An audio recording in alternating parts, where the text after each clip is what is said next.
कहते हैं एक तस्वीर कई शब्दों के बराबर होती है। आप जो स्क्रीन पर तस्वीर देख रहे हैं यह राजनीतिक तापमान बढ़ा रखी है। अब सवाल उठ रहा है कि क्या आरजेडी के खाते में भूमियार वोट प्रतिशत बढ़ेगा? क्या मुन्ना शुक्ला आरजेडी का ढाल बनकर आगामी विधानसभा चुनाव में मददगार साबित होंगे?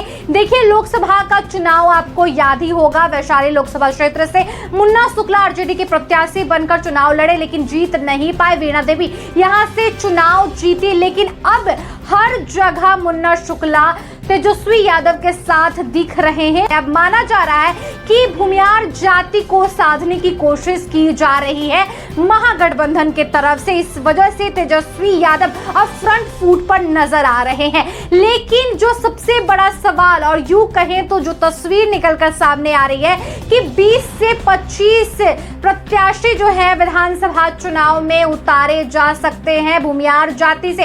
अकेले भले ही आरजेडी ये ना कर पाए, लेकिन महागठबंधन मिलकर यह काम जरूर करेंगे, जिससे वो भूमियार जाति को सीधे सीधे टारगेट कर सके और उनका फायदा विधानसभा चुनाव में दिखे। लेकिन क्या कुछ खबरों के मायने निकलकर आ रहे हैं या क्यों फैल रहा है, क्या कुछ बातें निकलकर सामने आई है, विस्तार से आपको बताते हैं। वीडियो को अंत तक देखिएगा।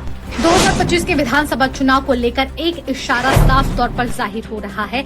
तस्वीर आप जो स्क्रीन पर देख रहे हैं, तस्वीर तेजस्वी यादव के आभार यात्रा के दौरान मुजफ्फरपुर की है। तेजस्वी यादव के ठीक बगल में मुन्ना शुक्ला बैठे हैं। वही मुन्ना शुक्ला जिन्हें वैशाली से लोकसभा चुनाव में राजद ने उतारकर भूमियार कार्ड खेला था, लेकिन राजद का वह कार्ड फेल हो गया था, जैसा कि आपको याद है। फिर भी राजद ने भूमियारों को अपनी ओर लुभाने की कोशिश में कोई कमी नहीं छोड़ी है। बता दें आपको, मुन्ना शुक्ला को पार्टी में पूरी तवज्जो दी जा रही है। राजद ने मुन्ना शुक्ला को पार्टी का संगठन प्रभारी भी बनाया था। अगले विधानसभा चुनाव में मुन्ना शुक्ला को जिम्मेदारी देते हुए 20 से 25 भूमियारों को टिकट दे सकता है। अगर अकेले राजद यह काम ना कर पाए, यानी कि भूमियारों को प्रत्याशी ना बना पाए, तो महागठबंधन की ओर से ऐसा कर भूमियारों को राजद के पक्ष में लाभबंद करने की कोशिश हो सकती है। हालांकि लोकसभा चुनाव को देखे तो भूमियार ने राजद को बुरी तरह से नकार दिया था। मुन्ना शुक्ला को राजद की ओर से टिकट दिए जाने के बाद भी भूमियारों का एक मुश्त वोट लोक जनशक्ति पार्टी रामविलास की प्रत्याशी